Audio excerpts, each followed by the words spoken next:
Hello students, good morning to all of you. तो students, आप सब अच्छे होंगे, ये मेरे भगवान से प्रार्थना है। ठीक है, आप घर पर रहकर ही अपना अध्ययन जारी रखिए। तो बच्चों, आज हम पढ़ेंगे आपकी हिंदी पाठ्य पुस्तक के पार्ट 7 बसंत कविता है, पेज नंबर 47। आप सब अपना अपना बुक निकालिए और मेरे साथ साथ रीडिंग करते जाइए और मैं आपको समझाऊंगी ये कविता का अर्थ क्या है। ठीक है, उसके मीनिंग्स, उसके एक्सरसाइज सब आपको समझाऊंगी, आप अपने नोट पर लिखेंगे। ठीक है, अभी आप देखिए, इस कविता के कवि हैं श्री परशुराम शुक्ल जी। ठीक है, इनका जन्म 6 जून सन 1947 1947 को कानपुर में हुआ था। ठीक है, ये बहुत ही अच्छे कवि हैं और इस बसंत कविता में ये प्राकृतिक परिवर्तनों को व्यक्त किया गया है। माने जो नेचर में जो चेंज आता है बसंत ऋतु के आने में, उसको इन्होंने इस कविता में दर्शाया है। ठीक है, तो बच्चों हम स्टार्ट करते हैं। इसके बीच बीच में जो हार्ड वर्ड्स और मीनिंग्स हैं वो भी आपको बताते जाएंगे, आप पढ़ते जाइएगा और समझते जाइएगा। ठीक है, तो नाउ स्टार्ट। बीत गया सर्दी का मौसम, कोयल ने यह कूक लगाई, सबके मन को हर्षाने, ऋतु रानी बसंत है आई। तो क्या बोल रहे हैं बच्चों, कवि यहाँ क्या बोल रहे हैं? सर्दी का मौसम बीत गया है। ठीक है, ठंड का जो मौसम होता है वो क्या हो गया है? बीत गया है। कोयल ने यह कूक लगाई, कूक मतलब जो कोयल की मीठी बोली होती है ना, उसको कूक बोलते हैं। ठीक है, कोयल ने यह कूक लगाई माने कोयल ने अपनी मीठी आवाज़ से कूक लगाई, सबके मन को हर्षाने, हर्षाने माने खुश करने, सबके मन को हर्षाने, सबके मन को खुश करने के लिए ऋतु रानी बसंत है आई। माने बसंत ऋतु को ऋतु की रानी कहा गया है। ठीक है, क्योंकि ये मौसम बहुत ही सुंदर होता है और आकर्षक होता है। ठीक है, इस मौसम में सब चारों तरफ हरियाली छा जाती है और मौसम बहुत ही सुंदर दिखाई देता है, सब पेड़ पौधे बहुत ही हरे भरे दिखाई देते हैं, इसलिए इसको बसंत ऋतु को ऋतु रानी कहा गया है। तो क्या हो गया बच्चों? सर्दी का मौसम बीत गया है और कोयल ने अपनी मीठी आवाज़ लगाई और सबको मन को खुश करने के लिए, सबके मन को हर्षाने के लिए ऋतु रानी बसंत ऋतु आई है। ठीक है, इस पैराग्राफ को समझ गए? इस पैराग्राफ में देखो, कूक और हर्ष ये दो हार्ड वर्ड हैं। कूक मतलब कोयल की मीठी बोली और हर्ष मतलब खुश। ठीक है, अब नेक्स्ट पैराग्राफ। मंद पड़ गए शिशिर के झोंके, नहीं अभी गर्मी नहीं आई, सबके मन को भाने वाली शीतल मलय पवन है आई।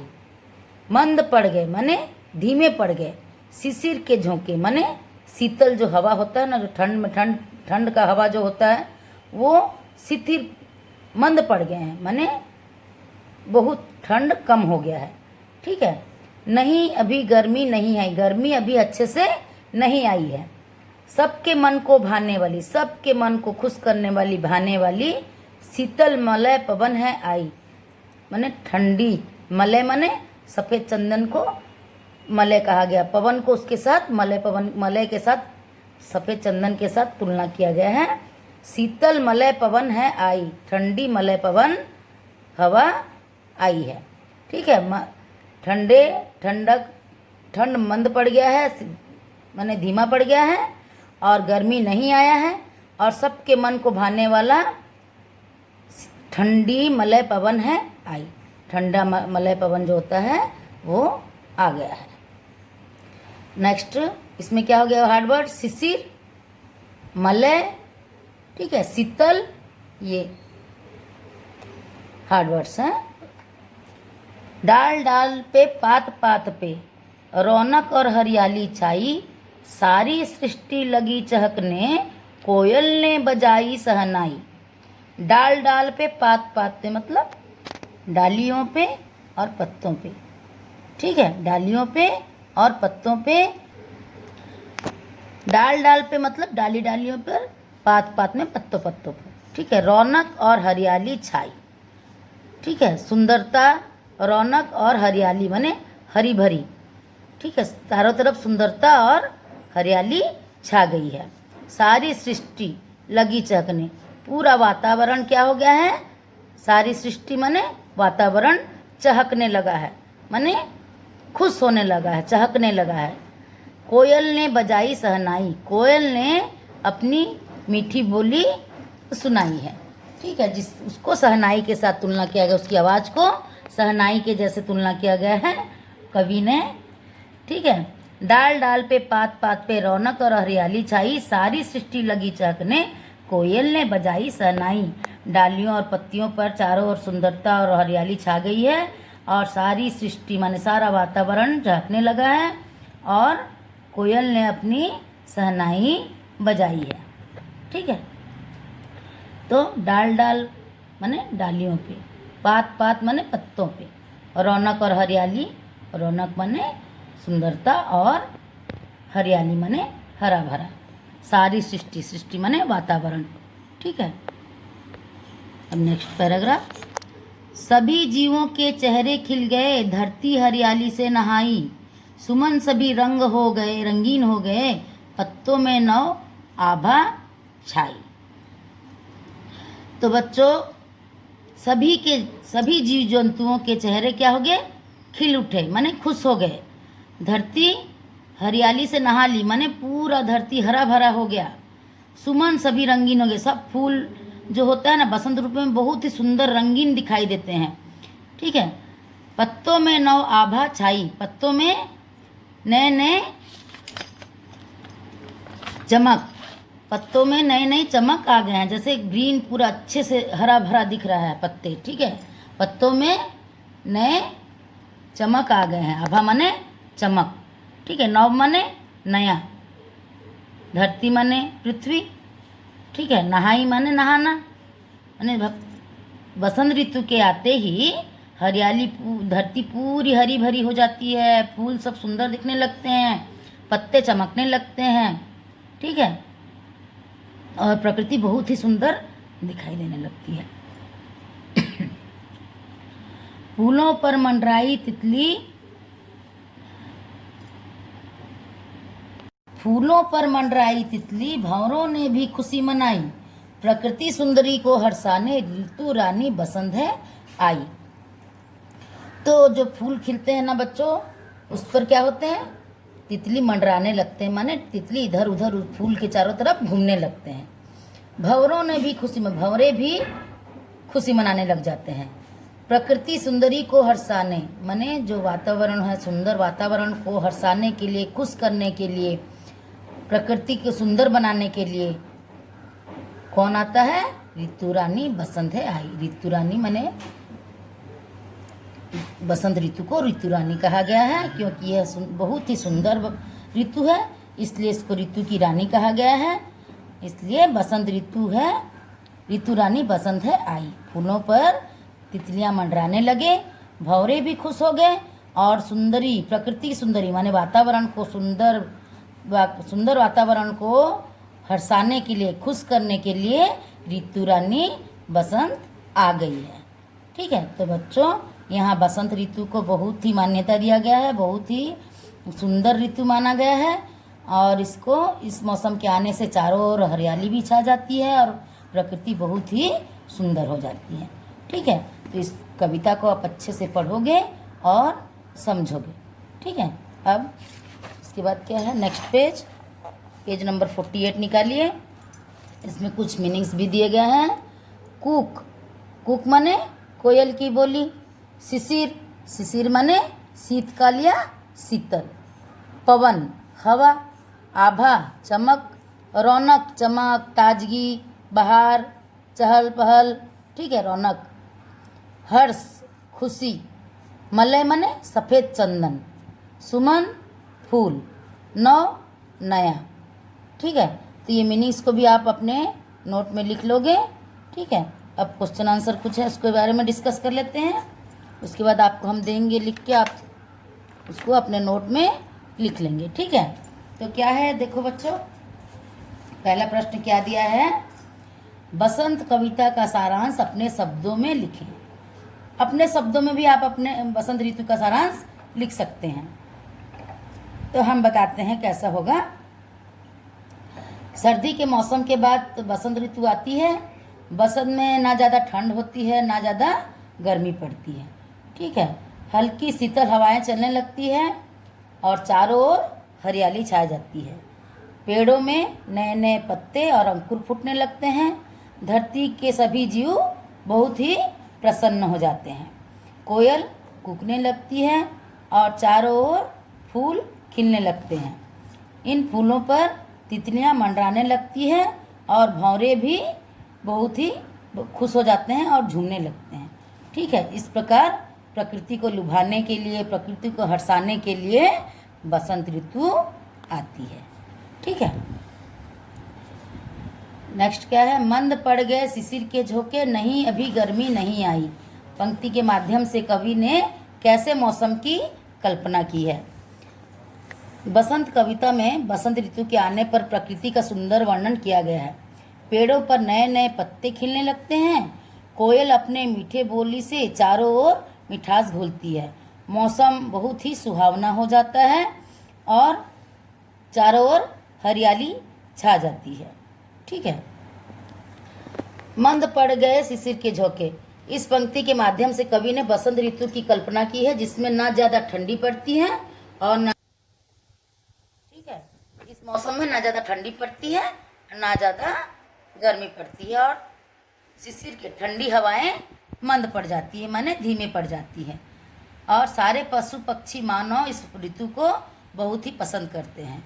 कोयल कूकती है, पक्षी चहचहाने लगते हैं, चारों ओर हरियाली नजर आती है। ठीक है, तो इस प्रकार इस पंक्ति के माध्यम से कवि ने इस मौसम की, सुंदर मौसम की कल्पना की है। ठीक है, नेक्स्ट क्या है, बसंत का प्रकृति किस किस पर कैसा प्रभाव पड़ता है। बसंत ऋतु में किस किस पर कैसा प्रभाव पड़ता है। बसंत में ना ज़्यादा ठंड पड़ती है ना ज़्यादा गर्मी, इसका मतलब मौसम पर भी प्रभाव पड़ा।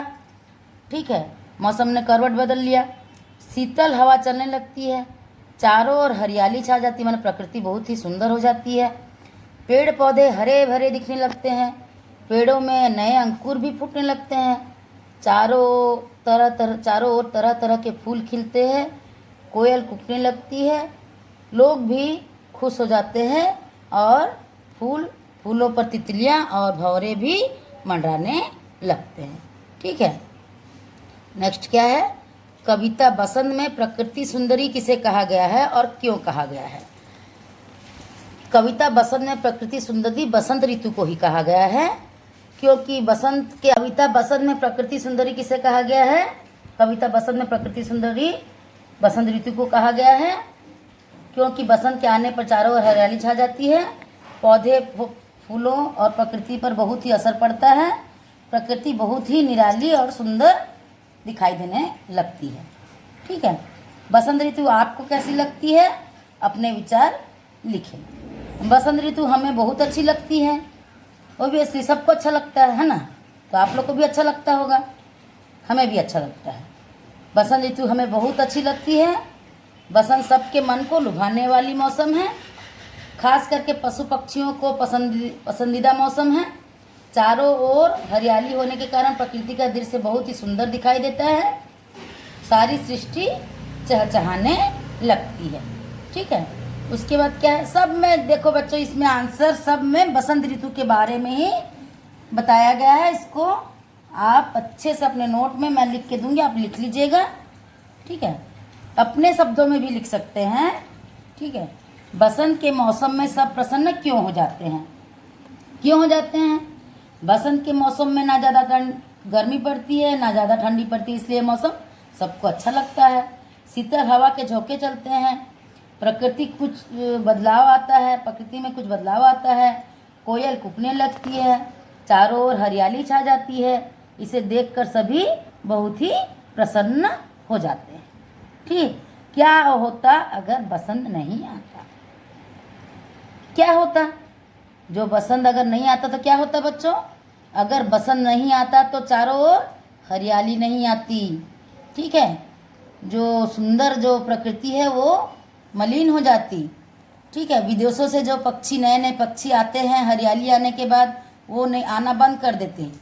ठंडी हवाएं भी नहीं चलती, शीतल हवाएं नहीं चलती, फसल का भी नुकसान होता है। इसलिए हरियाली नहीं जाती तो फसल नुकसान होगा ही। पक्षियों का चहचहाना भी बंद हो जाता है।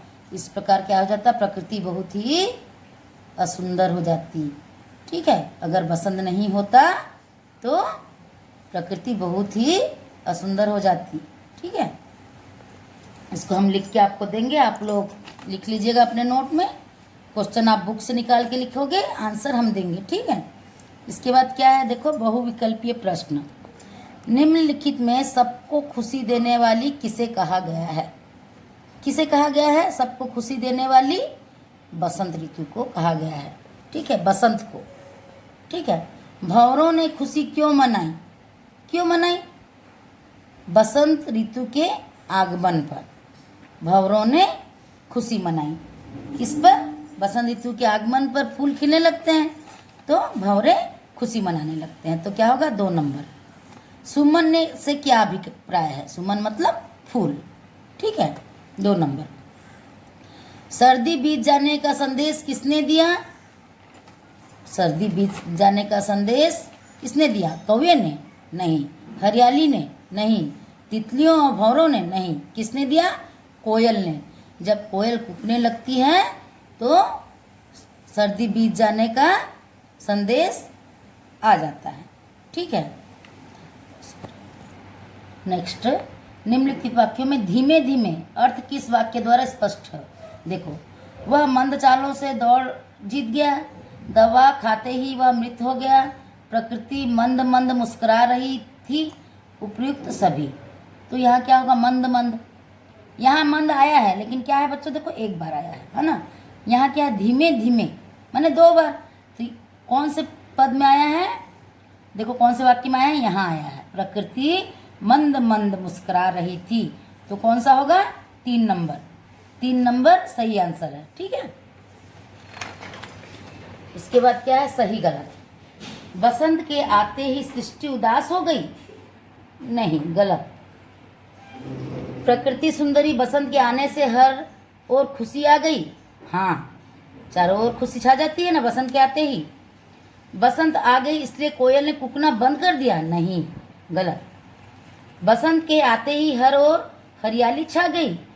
हाँ, सही। बसंत ऋतु में सभी प्राणी ठिठुरने लगते हैं? नहीं। ठीक है, ये गलत है, हाँ? उसके बाद क्या है? इस काव्यांश में पढ़कर संबंधित प्रश्नों के, इसको आप लोग को लिखना तो नहीं है लेकिन एक बार समझ लो। डाल डाल पे पात पात पे रौनक और हरियाली छाई, सारी सृष्टि लगी चहकने, कोयल ने बजाई शहनाई। इसको बस समझना है, मत लिखना अपने नोट में। डाल डाल और पात पात से क्या अभिप्राय है? माने डाली डाली और पत्ते पत्ते पर हरियाली छा गई बसंत के आने से। ठीक है, सृष्टि कैसे चहकती है? सृष्टि कोयल के शहनाई सुनते ही सृष्टि चहकने लगती है, चारों ओर हरियाली छा जाती है तो सृष्टि चहकने लगती। चहकना माने चहचहाना, खुश होना। ठीक है, कोयल के शहनाई बजाने से क्या अभिप्राय है? कोयल के शहनाई मतलब कोयल के कूकने से है। ठीक है, कोयल कूकने लगती है। यहाँ देखो कुछ ऐसे अवयव हैं, ये आप लोग के ग्रामर में दिया गया होगा। इसको ग्रामर पढ़ते समय भी समझेंगे लेकिन 1 मिनट बता देते हैं। किसी भी परिस्थिति में कोई भी परिवर्तन, जिस शब्द में कोई परिवर्तन नहीं आता है उसे अवयव शब्द कहते हैं। जैसे तेज, धीरे, अधिक, कम, बिना, द्वारा, लेकिन, हाय इत्यादि। तो इस अवयव शब्दों से आपको क्या करना है? वाक्य बनाना है। बहुत, बहुत कैसे होगा? बहुत क्या वाक्य कैसे बनाओगे? बसंत ऋतु के आते ही प्रकृति बहुत ही सुंदर दिखने लगती है। ठीक है, थोड़ा हमें थोड़े में ही संतुष्ट होना चाहिए। ठीक है, पीछे मेहनत नहीं करने वाला हमेशा पीछे रह जाता है। ठीक है। तथा, तथा माने ये जो शब्द को जोड़ेगा। ठीक है। बसंत ऋतु में चारों ओर हरियाली छा जाती है तथा चारों ओर सुंदर सुंदर फूल खिलने लगते हैं। ठीक है। और लगातार, कल रात से लगातार वर्षा हो रही है। कल रात से लगातार वर्षा हो रही है। इसको बच्चों जब हम अव्यय पढ़ेंगे ना, आगे की कक्षाओं में अव्यय पढ़ेंगे तो उसको अच्छे से हम समझ जाएंगे। ठीक है। जैसे यहाँ भी वाक्य हैं जो कि अव्यय से जुड़े हुए हैं। जैसे यहाँ अरे सौम्या आ गई, तो यहाँ क्या है बच्चों, अरे शब्द जो है अव्यय है। ठीक है। अरे सौम्या आई है, तो यहाँ पर अव्यय शब्द क्या है बच्चों, अरे। अरे शब्द क्या है, अव्यय है। ये क्या है, विस्मय बोधक जो होता है अव्यय, वो है अरे, माने आश्चर्य से। ठीक है।